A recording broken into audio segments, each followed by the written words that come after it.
Now we're going to do the disassembly of the 200 series Type 4 seal. We'll start by removing the casing clamp.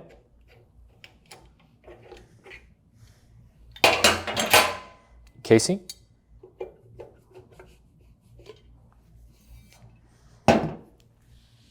Casing O-ring. Remove your impeller nut using an impact.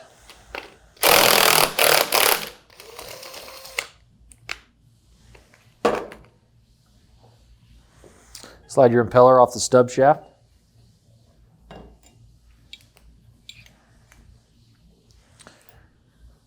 Remove any shims that are on the stub shaft of the motor. Keep those for later. Now we're going to remove the seal housing, these 4 bolts.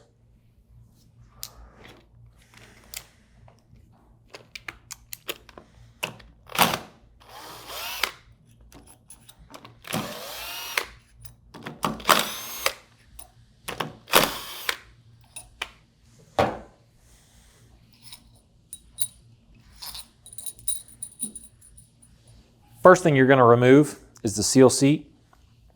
Set that aside. Next, you're going to remove your seal housing. Make sure both your O-rings stayed on there. Set aside. Here's your double seal.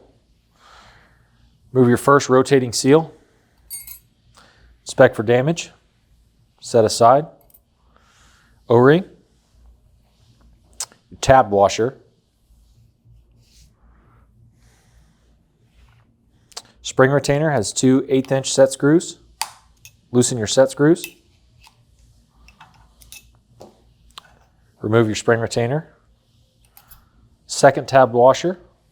Use your back plate and impeller to remove your bottom rotating seal. Inspect for damage. Make sure your O-ring isn't torn. Set aside. Remove your seal seat. Inspect for damage. Rotate or replace if necessary. Now we're going to get into the reassembly of the Type 4 seal for the 200 series centrifugal pump. We hope you enjoyed this pump training video. Additional videos and other helpful resources can be found on our website. Once again, I'm Kevin with F&H. Thanks for watching.